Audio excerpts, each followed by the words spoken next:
जब हम किसी मेडिकल रिपोर्ट या एक्सरे को देखते हैं, है ना, तो एक अजीब सी तसल्ली होती है कि सब कुछ साफ साफ दिख रहा है। हाँ, बिल्कुल ब्लैक एंड व्हाइट में। राइट। मतलब अगर हड्डी टूटी है तो एक्सरे फिल्म में वो सफेद लाइन साफ दिख जाएगी। डॉक्टर तुरंत बोल देगा कि भाई यहाँ समस्या है, कोई उलझन नहीं होती। सही कहा। इंसानी दिमाग को वैसी स्पष्टता बहुत पसंद आती है। लेकिन जब हम वित्तीय दुनिया या स्टॉक मार्केट में आते हैं ना, तो ये एक्सरे मशीन पूरी तरह फेल हो जाती है। एकदम। फाइनेंस की दुनिया में बैलेंस शीट और रेटिंग्स कई बार इतनी धुंधली और विरोधाभासी तस्वीर पेश करती हैं कि समझ ही नहीं आता कि कंपनी की सेहत असल में है कैसी। और आज के इस डीप डाइव में हमारे पास जो दस्तावेज हैं वो इसी उलझन का एक परफेक्ट उदाहरण है। तो श्रोताओं का स्वागत है। आज हम लिखिता इंफ्रास्ट्रक्चर लिमिटेड का गहराई से विश्लेषण करने वाले हैं। ये वो कंपनी है जो भारत की एनर्जी बैकबोन तैयार कर रही है, मतलब ग्राउंड पर ऊर्जा का बुनियादी ढांचा बना रही है। बिल्कुल। लेकिन यहाँ जो सबसे बड़ा विरोधाभास है वो सुनिए। एक तरफ ये एक जीरो डेब्ट कंपनी है, मतलब कोई कर्ज नहीं है, और 1200 करोड़ रुपए का भारी भरकम ऑर्डर बुक है। जो कि बहुत अच्छी बात है। हाँ, लेकिन दूसरी तरफ मार्केट के कुछ विश्लेषक और रेटिंग एजेंसियां इसे सीधा सेल रेटिंग दे रहे हैं, मतलब बेचने की चेतावनी। ये सच में चौंकाने वाला है। मतलब एक बिना कर्ज वाली और इतने काम वाली कंपनी को कोई सेल की रेटिंग क्यों देगा? यही तो समझना है। और आज हमारा मिशन यही है कि कागजों पर छपे इन विरोधाभासी नंबरों के पीछे की असलियत को समझें। बिल्कुल।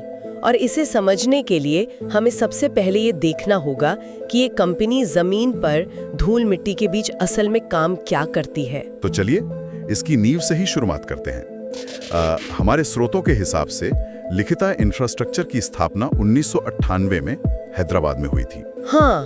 और इनका मुख्य काम है ऑयल एंड गैस पाइपलाइन बिछाना, साथ ही सिटी गैस डिस्ट्रीब्यूशन, मतलब शहरों के अंदर वो गैस का नेटवर्क फैलाना और फिर उन नेटवर्क्स का ऑपरेशंस और मेंटेनेंस करना। राइट। और आपको पता है अब तक ये कंपनी 6500 किलोमीटर से ज्यादा की पाइपलाइन बिछा चुकी है। अच्छा। 6500 किलोमीटर कोई छोटा नंबर नहीं है। बाप रे, इतना बड़ा नेटवर्क। हाँ। और इस आंकड़े का असली मतलब तब समझ आता है जब हम इनके प्रोजेक्ट्स देखते हैं। जैसे इन्होंने भारत नेपाल ट्रांसनेशनल पाइपलाइन का निर्माण किया है। अच्छा, 2 देशों के बीच। बिल्कुल। ये पूरे साउथ ईस्ट एशिया में अपने तरह का पहला प्रोजेक्ट था। 2 देशों के बीच पाइपलाइन बिछाने में जो इंजीनियरिंग और तालमेल चाहिए ना, वो आसान नहीं होता। वो तो है। और दुनिया की सबसे लंबी LPG पाइपलाइनों में से एक जो है कांडला गोरखपुर नेटवर्क, उसमें भी लिखिता का बहुत बड़ा हाथ है। तो मतलब तकनीकी क्षमता और बड़े प्रोजेक्ट संभालने का अनुभव तो इनके पास पूरा है। लेकिन दस्तावेजों में इनके बिजनेस मॉडल को लेकर एक शब्द बार बार आ रहा है। कौन सा शब्द? Asset light model. इसे देख के मैं एक एनालॉजी सोच रही थी। जैसे मान लीजिए कोई इंसान अपना घर बनवा रहा है। ठीक है। अब घर बनवाने के 2 तरीके हैं। पहला तो ये कि वो ठेकेदार को पूरे घर का ठेका दे दे।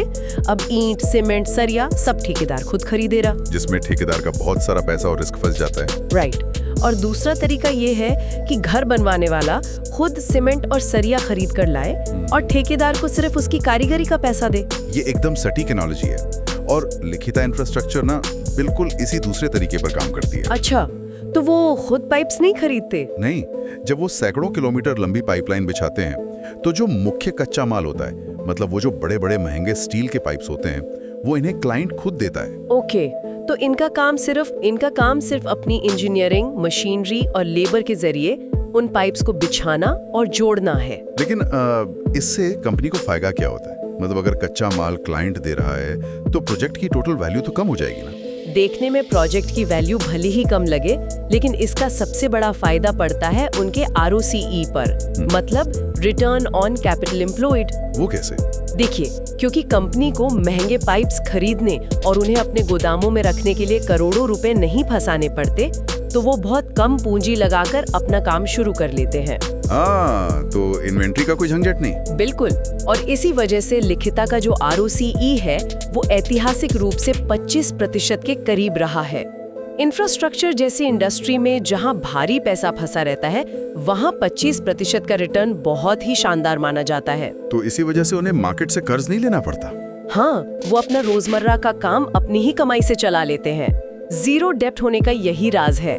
यार, ये मॉडल तो कागज पर बहुत ही सुरक्षित और मुनाफे वाला लग रहा है, लेकिन अगर हम बड़े परिदृश्य को देखें तो क्या भविष्य में इस काम की इतनी डिमांड है? अगर हम मैक्रो इकोनॉमिक्स की बात करें ना, तो टेलविंड्स पूरी तरह से इनके पक्ष में है, मतलब हवा इनके साथ बह रही है। अच्छा, सरकार का कोई नया प्लान है क्या? हाँ, भारत सरकार का लक्ष्य है कि 2030 तक भारत के कुल एनर्जी मिक्स में नेचुरल गैस की हिस्सेदारी को 7% से बढ़ाकर सीधा 15% करना है। 7 से सीधा 15? ये तो दोगुने से भी ज्यादा हो गया। और इतने बड़े देश के लिए ये बहुत बड़ा उछाल है। और जाहिर है गैस हवा में तो उड़ेगी नहीं, कारखानों और घरों तक पहुंचाने के लिए तो पाइपलाइनों का जाल बिछाना ही पड़ेगा। एकदम सही।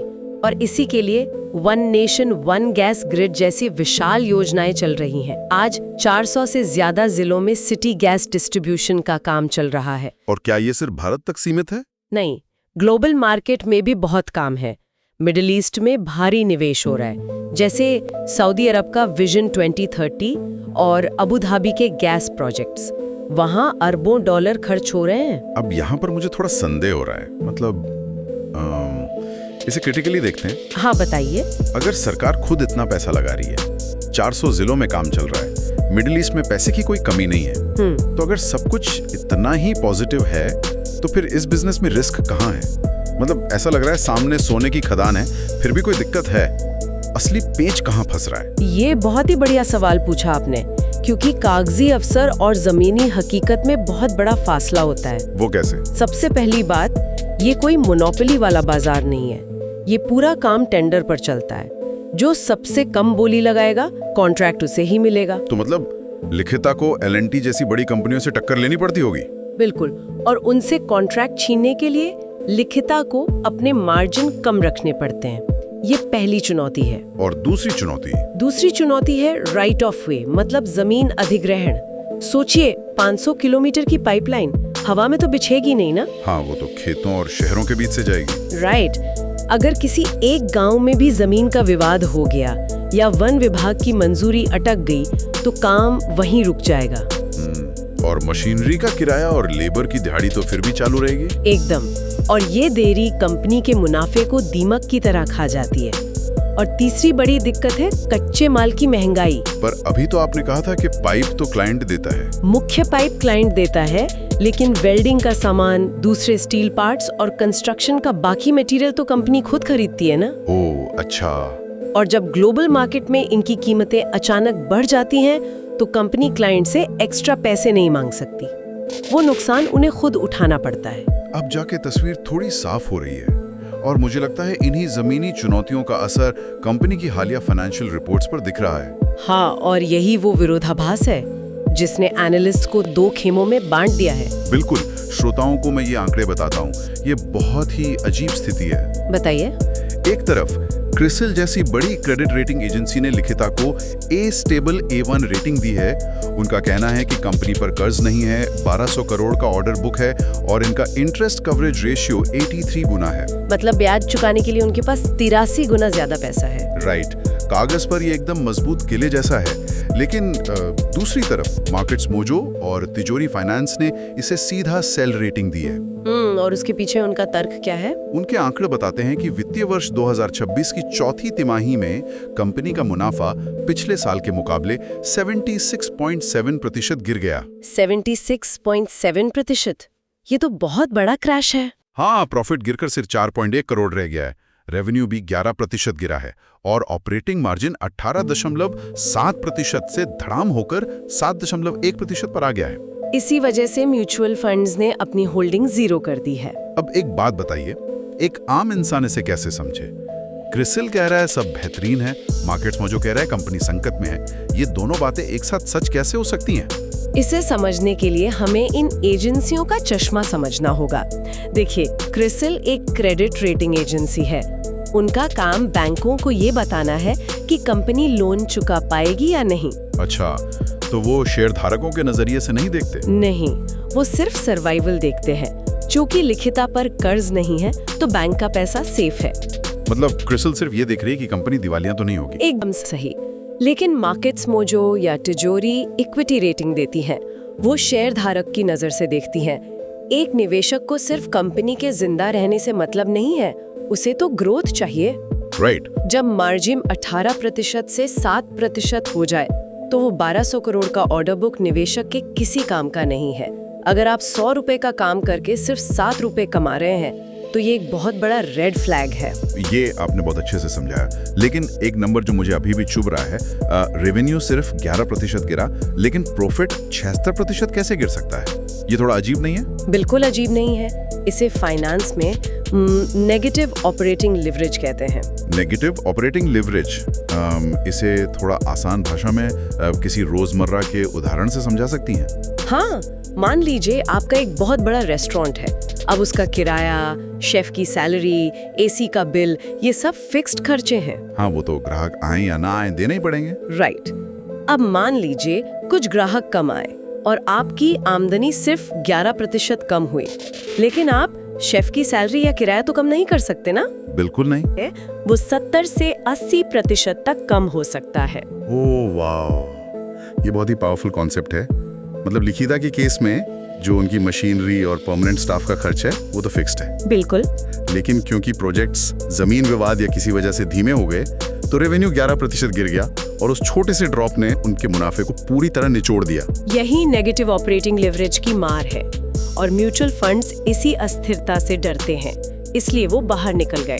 तो अब मैनेजमेंट क्या कर रहा है? क्या वो सिर्फ अच्छे समय का इंतजार कर रहे हैं या कोई ठोस कदम उठा रहे हैं? नहीं, वो हाथ पर हाथ धरे नहीं बैठे हैं। हमारी रिपोर्ट्स के हिसाब से वो 3 बड़े कदम उठा रहे हैं। पहला है अंतर्राष्ट्रीय विस्तार। अच्छा। हाँ, उन्हें हाल ही में China petroleum engineering Abu Dhabi से लगभग 510 करोड़ रुपए का एक बहुत बड़ा ऑर्डर मिला है। 510 करोड़ यार, अगर हम उनके 4 करोड़ 1 करोड़ के मुनाफे को देखें तो ये ऑर्डर तो उनके लिए पूरा गेम चेंजर हो सकता है। बिल्कुल। और दूसरा कदम है घरेलू बाजार में नए कॉन्ट्रैक्ट्स। ऑयल इंडिया से 121 करोड़ और एचपीसीएल से 72 करोड़ के नए ऑर्डर्स मिले हैं। ये तो अच्छी रिकवरी लग रही है। लेकिन जो तीसरा कदम है ना, वो सबसे ज्यादा रणनीतिक है। वो है ONM, मतलब ऑपरेशंस एंड मेंटेनेंस सर्विसेज का विस्तार। यहाँ पर मुझे एक सवाल पूछना है, क्या हम ONM सर्विस को सॉफ्टवेयर कंपनियों के सब्सक्रिप्शन मॉडल की तरह देख सकते हैं? किस तरह से? जैसे आपने एक बार सॉफ्टवेयर बेच दिया और फिर हर महीने अपडेट और मेंटेनेंस का पैसा फिक्स आता रहता है, क्या पाइपलाइन में भी ऐसा होता है? मैं पूरी तरह सहमत हूँ। ये तुलना एकदम सटीक है। देखिए, जो पाइपलाइन बिछाने का मुख्य काम है, जिसे EPC कहते हैं, वो बहुत लंपी होता है। लंपी मतलब एक बार बड़ा पैसा आया और फिर कुछ नहीं? हाँ, टेंडर मिला, काम किया, पैसा आया और फिर अचानक रेवेन्यू 0, जब तक अगला काम ना मिले। और ऊपर से जमीन का विवाद हो गया तो कैश फ्लो वैसे ही खराब हो जाएगा। राइट। लेकिन जब कंपनी ONM का कॉन्ट्रैक्ट लेती है तो पाइपलाइन में लीक चेक करना, सेंसर ठीक करना, इन सब के लिए हर महीने गारंटीड पैसा मिलता है। तो मतलब एक रिकरिंग रेवेन्यू आ जाता है जो बिजनेस की उस अस्थिरता को थोड़ा बैलेंस कर देता है। बिल्कुल। ये रणनीति तो काफी लॉजिकल है, लेकिन एक आखिरी चीज जो खटक रही है, कंपनी ने हाल ही में 60 करोड़ रुपए जुटाने के लिए 240 रुपए प्रति वारंट पर एक प्रेफरेंशियल इशू निकाला है। हाँ, मैंने भी पढ़ा वो। अब अगर कंपनी पर कोई कर्ज नहीं है, वो खुद को इतना मजबूत बता रहे हैं, तो उन्हें मार्केट से ये 60 करोड़ क्यों मांगने पड़ रहे हैं? इसका सीधा कनेक्शन उस अबू धाबी वाले 510 करोड़ के ऑर्डर से है। अच्छा, वो कैसे? देखिए, भले ही कंपनी पर कर्ज ना हो, लेकिन जब आप दूसरे देश में इतना बड़ा प्रोजेक्ट शुरू करते हैं तो मशीनरी भेजनी पड़ती है, नई लेबर लानी पड़ती है।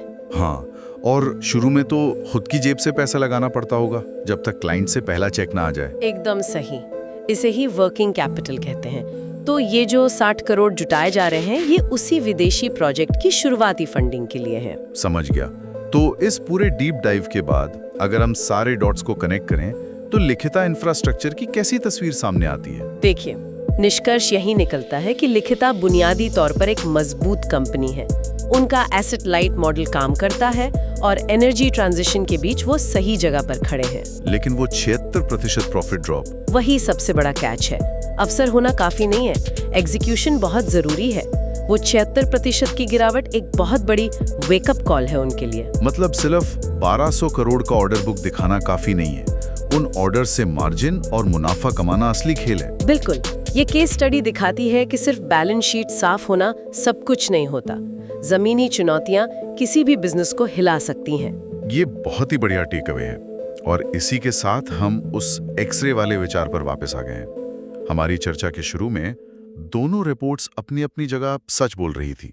हाँ, एक कंपनी की मजबूत हड्डियां देख रहा था और दूसरा उसकी कमजोर होती नब्ज। और दोनों को मिलाकर ही पूरी तस्वीर साफ हुई। लेकिन जाते जाते एक विचार है जो श्रोताओं के लिए मैं छोड़ना चाहता हूँ। बताइए। आज हम नेचुरल गैस की बात कर रहे हैं, लेकिन दुनिया बहुत तेजी से बदल रही है। सब रिन्यूएबल की तरफ जा रहे हैं। हम्म। अगर भविष्य में ग्रीन हाइड्रोजन या बायोगैस का राज हुआ, तो क्या लिखिता जैसी पाइपलाइन कंपनियां खुद को बदल पाएंगी?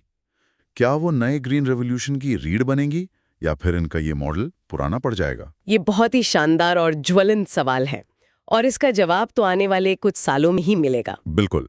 और ये एक ऐसा विषय है जिस पर श्रोता खुद अपनी रिसर्च कर सकते हैं। तो आज के इस डीप डाइव में हमारे साथ गहराई तक जाने के लिए धन्यवाद। शुक्रिया। मिलते हैं अगली बार एक नए विषय और एक नई डीप डाइव के साथ।